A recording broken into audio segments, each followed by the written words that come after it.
Hello students, एक बार फिर से आप सभी का स्वागत है। इस वीडियो में हम अर्धवार्षिक परीक्षा के लिए कक्षा 11वीं हिंदी विषय के लिए क्वेश्चंस देखेंगे और साथ में सभी का सॉल्यूशन भी आपको इसी वीडियो के माध्यम से प्रोवाइड किया जाएगा। तो आप फटाफट से सारे क्वेश्चन यहाँ पर जो बताए जा रहे हैं उन्हें नोट कर लीजिए और यहाँ पर इन सभी क्वेश्चन को आपको काफ़ी अच्छी तरीके से तैयार कर लेना है। तो चलिए मैं आपको यहाँ पर एक एक करके क्वेश्चन बता देता हूँ। सबसे पहला क्वेश्चन है जिसमें आपको सही विकल्प चुनकर बताना है। यहाँ पर पूछा गया है, लता मंगेशकर के पहले चित्रपट संगीत के क्षेत्र में इस प्रसिद्ध गायिका का बोलबाला था। तो किसका बोलबाला था वो आपको यहाँ पर बताना है। ऑप्शन है सलमा, विलायत खां, नूरजहां या फिर रूना लैला। तो यहाँ पर इसका सही आंसर है सा वाला, नूरजहां। इसके बाद सेकंड क्वेश्चन को नोट कीजिएगा, कबीर ने ईश्वर के कितने स्वरूपों को जाना है। तो यहाँ पर इसका ऑप्शन है 1, 2, 3 या फिर अनंत। तो यहाँ पर इसका सही आंसर है आ वाला यानी कि 1। इसके बाद थर्ड क्वेश्चन नोट कीजिएगा, जनसंचार का सबसे लोकप्रिय और प्रभावशाली माध्यम है। तो यहाँ पर ऑप्शन है सिनेमा, इंटरनेट, मोबाइल, समाचार पत्र। तो यहाँ पर करेक्ट आंसर है आपका ए का वाला जो है सिनेमा। इसके बाद देखिए यहाँ पर नेक्स्ट क्वेश्चन है, रसात्मक वाक्यम काव्यम परिभाषा है। ऑप्शन है आचार्य विश्वनाथ की, पंडित राज जगन्नाथ की, आचार्य मम्मट की या फिर आचार्य रामचंद्र शुक्ल की। तो यहाँ पर जो सही आंसर है वो आपका आ वाला, आचार्य विश्वनाथ की। इसके बाद यहाँ पर अगला क्वेश्चन है, कलाओं के लिए स्वर्ग युग कहलाता है। ऑप्शन है गुप्त साम्राज्य, मुगल साम्राज्य, वैदिक काल, मौर्य साम्राज्य। तो यहाँ पर आपका जो सही आंसर है वो है यहाँ पर आ वाला, गुप्त साम्राज्य। देखिए जो भी क्वेश्चन यहाँ पर बता रहा हूँ हर एक क्वेश्चन को बहुत ही अच्छी तरीके से आपको तैयार करना है और यहाँ पर आपको कोई भी क्वेश्चन नहीं छोड़ना है। यहाँ पर अगला क्वेश्चन है, डेरी खीर मुहावरे का आपको अर्थ बताना है। टेढ़ी खीर जो मुहावरा है इसका क्या अर्थ है। तो ऑप्शन है आपके सरल कार्य, खीर खाना, कठिन कार्य या फिर खीर ना खा पाना। तो यहाँ पर सही आंसर है आपका ग वाला, कठिन कार्य। इसके बाद अगला क्वेश्चन है, पंडित आलोपीदीन ने मुंशी वसीधर को किस पद पर नियुक्त किया था।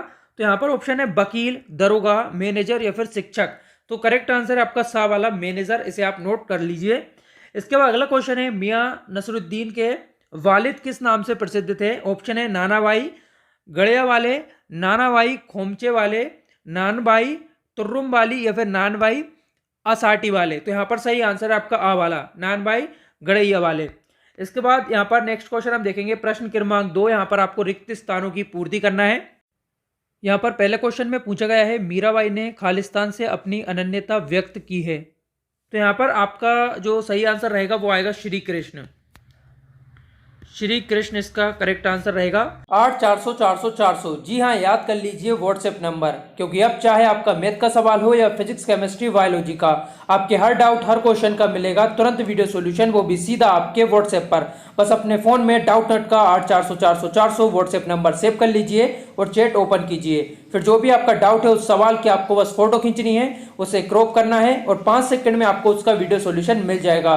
क्लास 6 से 12 IIT JEE, NEET, CBSE boards और सभी स्टेट बोर्ड्स के बच्चों के लिए। तो देरी किस बात की, अभी जाइए और 8 400 400 400 पर अपना सवाल व्हाट्सएप कीजिए और अपने सभी डाउट्स को आउट कीजिए। लिंक डिस्क्रिप्शन में है।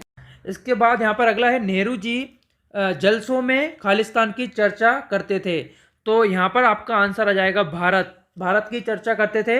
अगला है, लता जी की लोकप्रियता का मुख्य मर्म उनका गायपन, उनका जो गानपन था वो उनका जो मुख्य मर्म था गानपन था। इसके बाद अगला है, माधुर्य गुण में खालिस्तान वर्णों की प्रधानता होती है। तो कठोर वर्ण जो वर्ण होते हैं उनकी प्रधानता होती है, कठोर वर्ण। इसके बाद अगला यहाँ पर क्वेश्चन है, आओ मिलकर बचाएं कविता में बच्चों के लिए खालिस्तान बचाने को कहा गया है। तो ग्राम्य परिवेश यहाँ पर इसका आंसर हो जाएगा, ग्राम्य परिवेश। ग्राम्य परिवेश बचाने को कहा गया है। इसके बाद प्रश्न क्रमांक 3 है, सत्य असत्य आपको यहाँ पर बताना है। पहला है, मीरा के गुरु नरसिंह मेहता थे। तो यहाँ पर ये जो है आपका असत्य हो जाएगा। इसके बाद सेकंड है, धनराम बचपन से ही बड़ा बुद्धिमान था। ये आपका असत्य हो जाएगा। इसका अगला है, कुमार गंधर्व का मूल नाम शिवपुर सडीदा रवैया कामकली था। तो ये यहाँ पर करेक्ट है।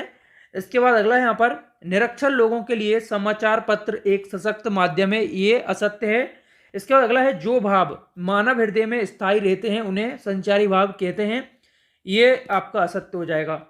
इसके बाद बढ़ेंगे अगले क्वेश्चन की तरफ। अगर आपने वीडियो को अभी तक लाइक नहीं किया है तो लाइक करके आप शेयर जरूर कर दीजिए और साथ में चैनल को सब्सक्राइब करके बेल आइकन को इनेबल करके रखिए। ऐसे जब भी हमारी कोई लेटेस्ट वीडियो आती है आपके किसी भी और सब्जेक्ट के लिए तो उसका नोटिफिकेशन आपको मिल जाएगा। प्रश्न क्रमांक 4 में आपको सही जोड़ियां मिलाना है। पहला है रात दिन, दूसरा है 3 13 होना, तीसरा है एकमात्र सहारा के लिए, चौथा है वह कहाँ जा रहा है और पौन का आपको तत्सम बताना है। तो यहाँ पर एक एक करके मिला दीजिए। देखिए दिन रात क्या है, द्वंद्व समास का एक उदाहरण है। 3 13 होना क्या है, विखर जाना। एकमात्र सहारा के लिए जो है अंधे की लाठी। और वह कहाँ जा रहा है, वह कहाँ जा रहा है यहाँ पर देखिए प्रश्नवाचक वाक्य है और पौन का यहाँ पर आपको बताना है तत्सम जो है वो है पवन। तो ये यहाँ पर आपके आंसर हो जाएंगे प्रश्न क्रमांक 4 के, इसे भी आप नोट कर लीजिए। इसके बाद अगला क्वेश्चन है यहाँ पर एक शब्द या एक वाक्य में आपको उत्तर बताना है। पहला है नौकरी में ओहदे पर ध्यान मत देना, यह पीर की मजार है, यह बात किसने किससे कही थी। इसके बाद दूसरा है मियां नसरुद्दीन अखबार बनाने वाले और अखबार पढ़ने वालों को क्या समझते थे। इसके बाद अगला है प्राचीन चित्रकला में प्रमाण कहाँ मिलते हैं और समाचार पत्रों को संकलित करने वाले को किस नाम से पुकारा जाता है। इसके बाद अगला है जिस काव्य में प्रत्येक पद अपने आप में स्वतंत्र रहता है उसे क्या कहते हैं। तो ये क्वेश्चन आप नोट कर लीजिए। मैंने आपको देखिए वस्तुनिष्ठ सारे प्रश्नों के आंसर प्रोवाइड कर दिए हैं। अगर आपको ये इसके बाद के क्वेश्चन के आंसर नहीं मिलते हैं जो भी आपको यहाँ पर बता रहा हूँ तो आप इसके लिए मुझे कमेंट करके बता सकते हैं। इनके आंसर्स भी मैं प्रोवाइड करा दूंगा। अभी आंसर जो है तैयार नहीं हो पाए थे तो आपको मैं प्रोवाइड नहीं करा पाया हूँ। बाकी वस्तुनिष्ठ प्रश्न के मैंने आपको दे दिए हैं। उम्मीद करता हूँ आपने जो नोट्स बनाए होंगे उनमें आपके बाकी सभी क्वेश्चन के आंसर आपको मिल जाएंगे। फिर भी नहीं मिलते हैं तो आप मुझे बता सकते हैं। अब प्रश्न क्रमांक 6 जरूर नोट कर लीजिए। लोकलाज खोने का अभिप्राय क्या है। इसके बाद यहाँ पर अगला क्वेश्चन है मुक्तक काव्य किसे कहते हैं।